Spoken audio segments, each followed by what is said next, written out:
the President of Ukraine.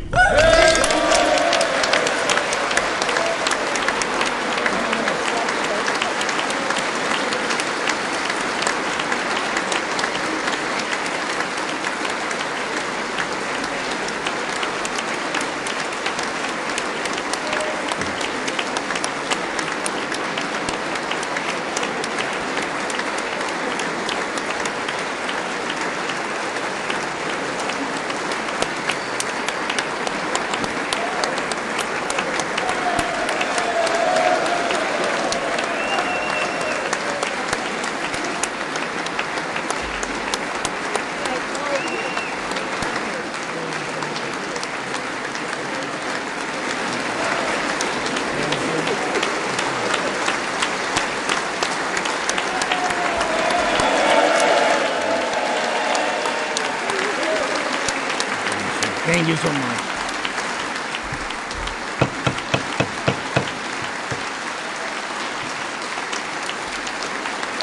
Thank you so much.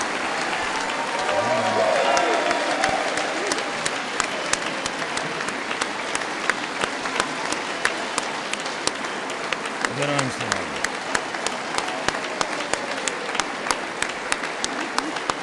Thank you so much.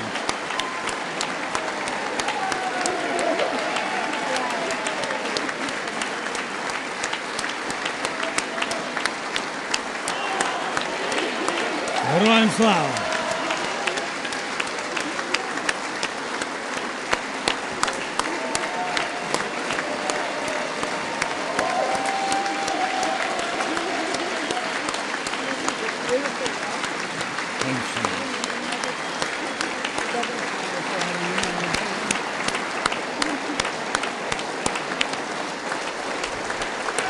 Members,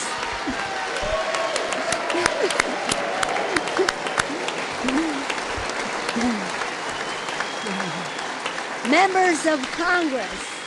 I think it's too much. I think it is. Members of Congress, I have the high privilege and the distinct honor of presenting to you His Excellency Volodymyr Zelensky, President of the Ukraine.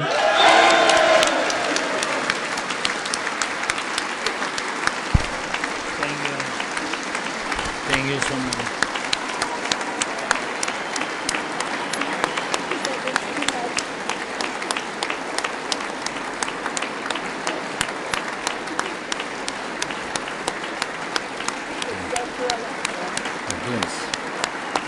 Thank you so much. Thank you. It's too much for me. All this for our great people. Thank you so much.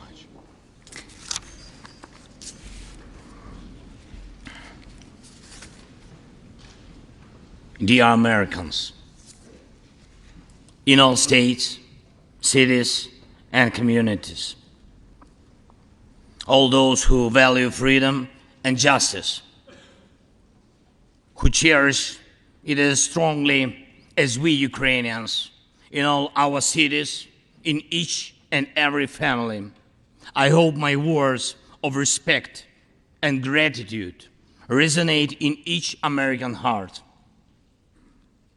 Madam Vice President, I thank you for your efforts in helping Ukraine. Madam Speaker, you bravely visited Ukraine during the full-fledged war. Thank you very much. Great honor. Thank you.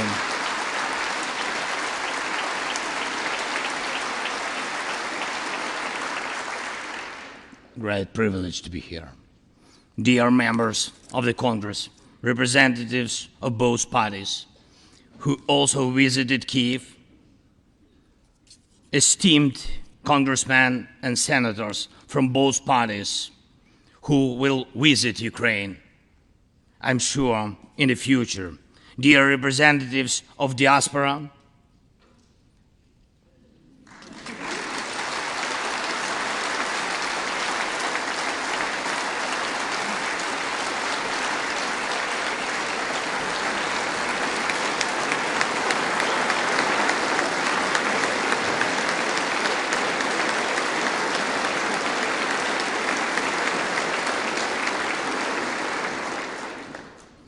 present in this chamber and spread across the country, dear journalists.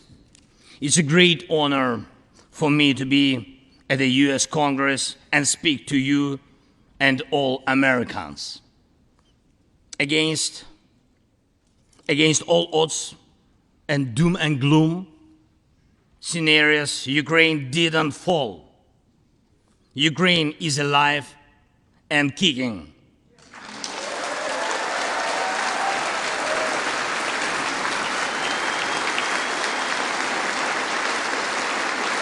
Thank you.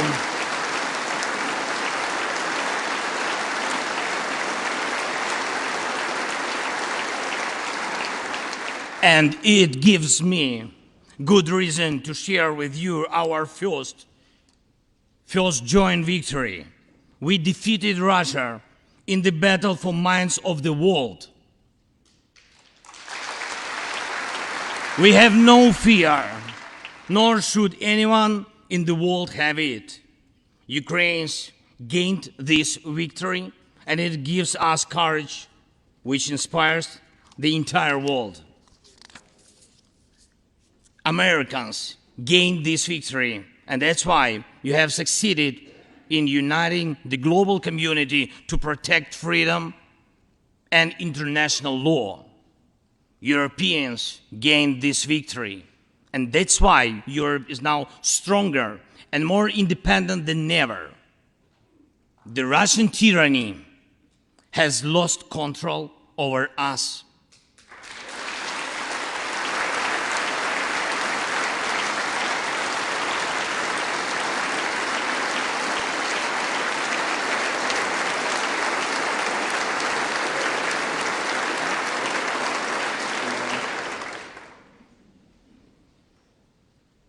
And it will never influence our minds again. Yet, we have to do whatever it takes to ensure that countries of the global south also gain such victory. I know one more, I think, very important thing. The Russians will stand a chance to be free only when they defeat the Kremlin in their minds.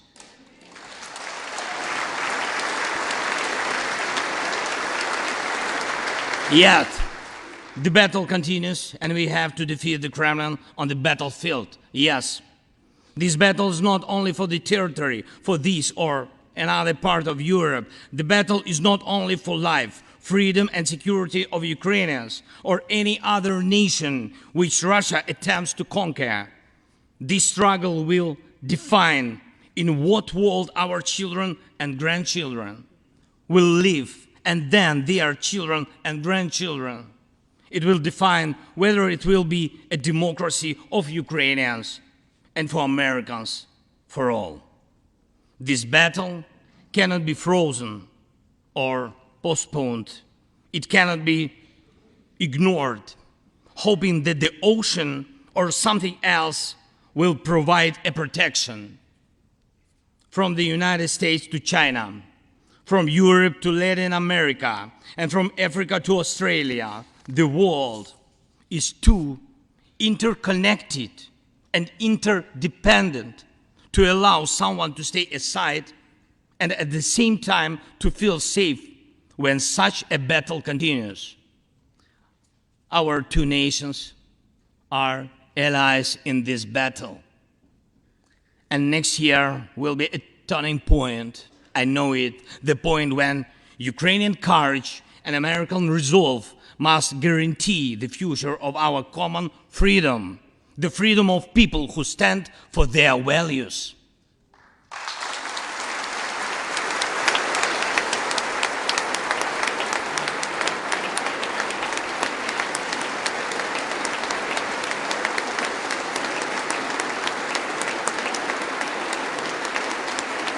Ladies and gentlemen, Americans, yesterday before coming here to Washington, D.C., I was at the front line in our Bakhmut, in our stronghold in the east of Ukraine, in the Donbass. The Russian military and mercenaries have been attacking Bakhmut non-stop since May. They have been attacking it day and night, but Bakhmut stands.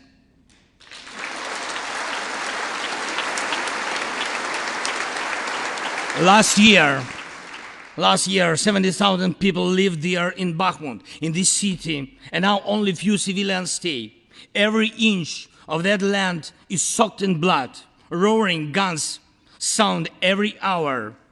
Trenches in the Donbas change hands several times a day in fierce combat and even hand fighting. But the Ukrainian Donbas stands.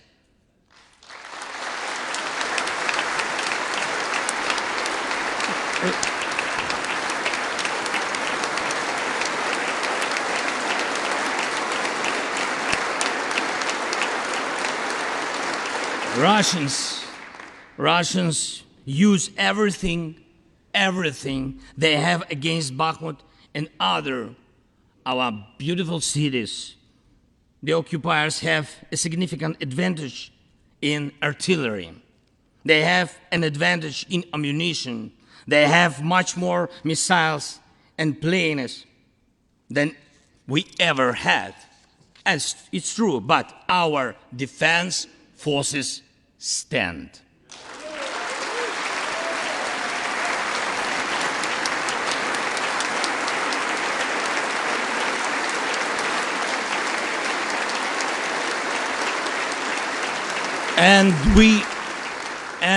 And we all are proud of them. The Russians' tactic is primitive. They burn down and destroy everything they see. They send thugs to the front lines. They send convicts to the war. They threw everything against us, similar to the other tyranny, which is in the Battle of the Bulge. Threw everything it had against the free world, just like the brave American soldiers, which held their lines and fought back Hitler's forces during the Christmas of 1944. Brave Ukrainian soldiers are doing the same to Putin's forces this Christmas.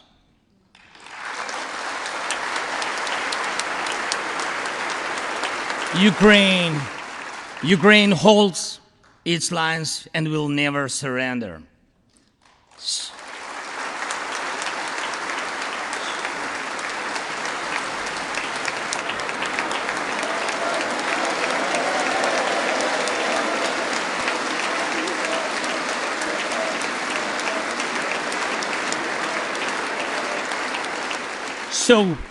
So here is the front line. The tyranny which has no lack of cruelty against the lives of free people. And your support is crucial, not just to stand in such fight, but to get to the turning point to win on the battlefield. We have artillery. Yes. Thank you. We have it. Is it enough? Honestly, not really. To ensure Bakhmut is not just a stronghold that holds back the Russian army, but for the Russian army to completely pull out, more cannons and shells are needed. If so, just like the Battle of Saratoga, the fight for Bakhmut will change the trajectory of our war for independence and for freedom. If your patriots stop the Russian terror against our cities, it will let Ukrainian patriots work to the full to defend our freedom. When Russia cannot reach our cities, but its artillery, it tries to destroy them with missile attacks. More than that, Russia found an ally in this genocidal policy, Iran. Iranian deadly drones sent to Russia in hundreds became a threat to our critical infrastructure. That is how one terrorist has found the other. It is just a matter of time when they will strike against your other allies If we do not stop them now, we must do it.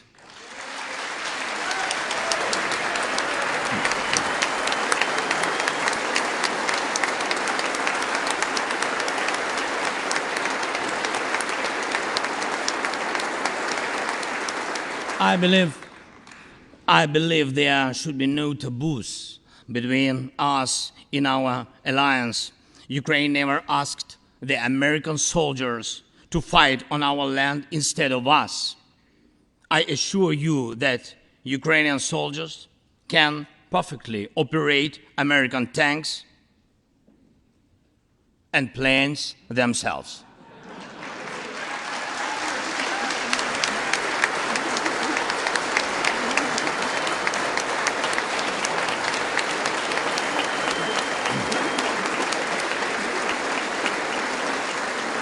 Financial assistance is also critically important, and I would like to thank you very much. Thank you for both financial packages you have already provided us with and the ones you may be willing to decide on. Your money is not charity. It's an investment in the global security and democracy that we handle in the most responsible way.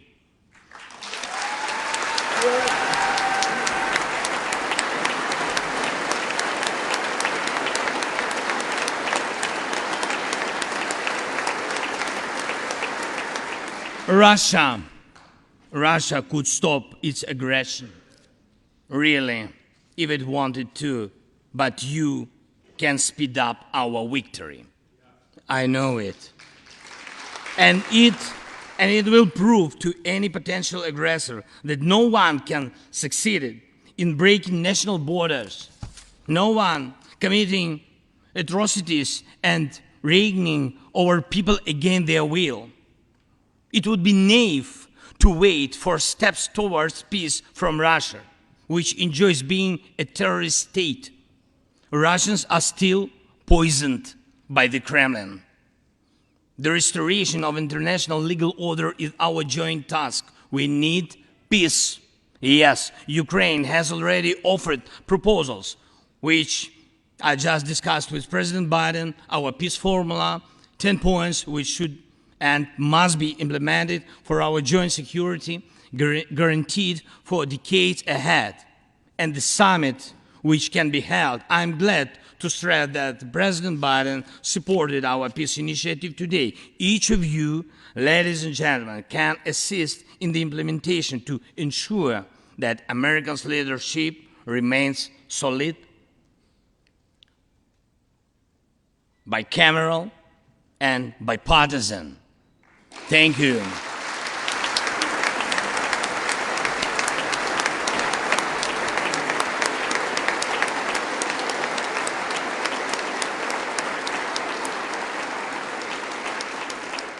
You can strengthen sanctions to make Russia feel how ruinous its aggression truly is.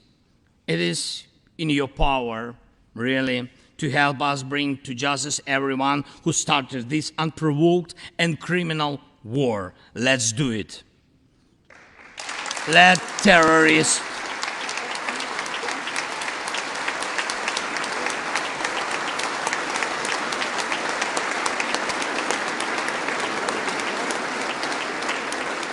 let the terrorist state be held responsible for its terror and aggression and compensate all losses done by this war. Let the world see that the United States are here. Ladies and gentlemen, Americans, in 2 days, we will celebrate Christmas. Maybe candlelit. Not because it's more romantic, no, but because there will be no electricity. Millions won't have neither heating nor running water. All of these will be the result of Russian missile and drone attacks on our energy infrastructure. But we do not complain. We do not judge and compare whose life is easier. Your well-being is the product of your national security, the result of your struggle for independence and your many victories. We, Ukrainians, will also go through our war of independence and freedom with dignity and success.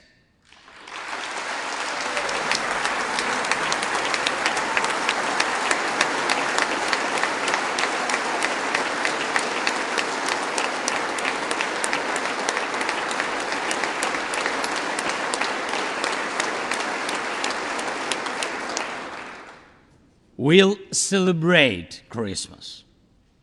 Celebrate Christmas, and even if there is no electricity, the light of our faith in ourselves will not be put out. If Russian missiles attack us, we'll do our best to protect ourselves. If they attack us with Iranian drones and our people will have to go to bomb shelters on Christmas Eve, Ukrainians will still sit down at the holiday table and cheer up each other. And we don't have to know everyone's wish, as we know that all of us, millions of Ukrainians, wish the same: victory. Only victory.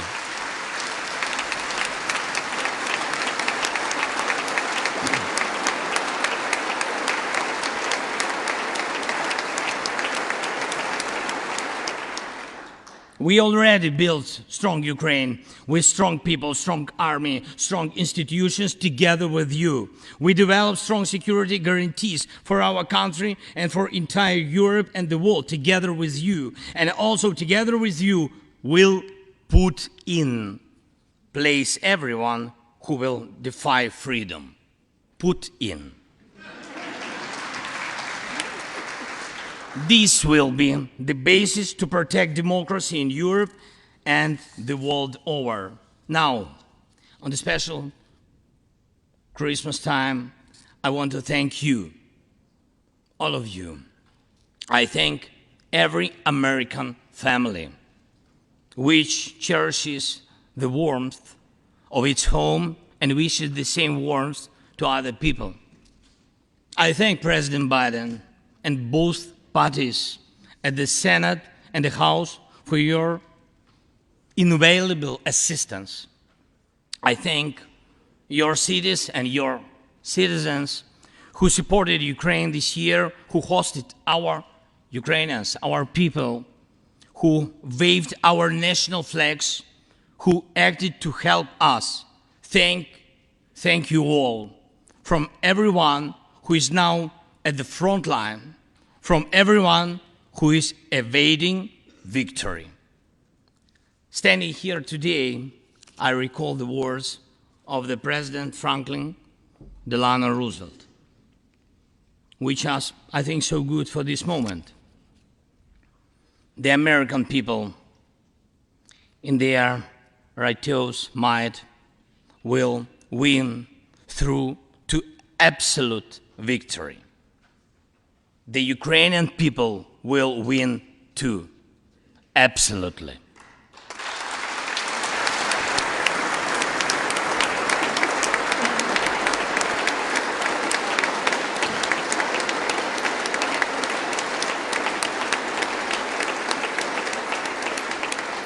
I know that everything depends on us, on Ukrainian armed forces, yet so much depends on the world. So much in the world depends on you. When I was in Bakhmut yesterday, our heroes gave me the flag, the battle flag, the flag of those who defend Ukraine, Europe, and the world at the cost of their lives. They asked me to bring this flag to you, to the US Congress, to members of the House of Representatives and senators whose decisions can save millions of people. So let these decisions be taken. Let this flag stay with you, ladies and gentlemen. This flag is a symbol of our victory in this war. We stand, we fight, and we will win because we are united, Ukraine, America, and the entire free world.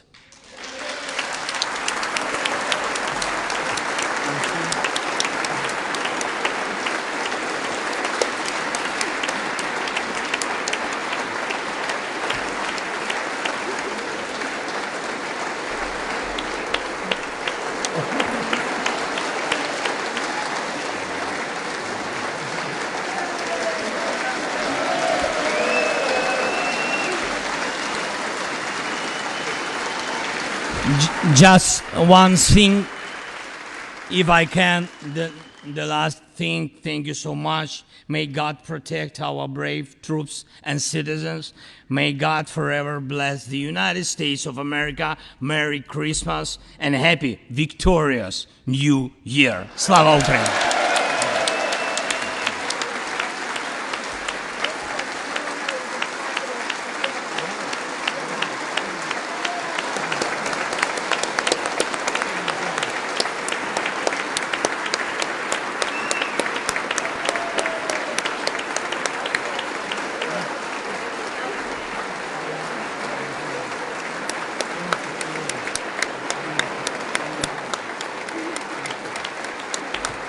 Thank you so much.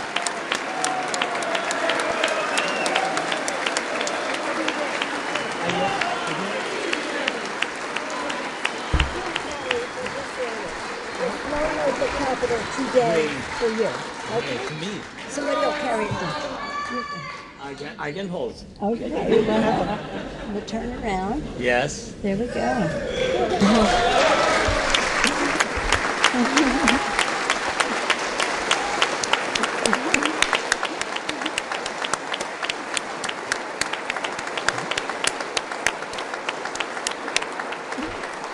This flag was flown over the Capitol today in honor of the President's visit. Thank you so much.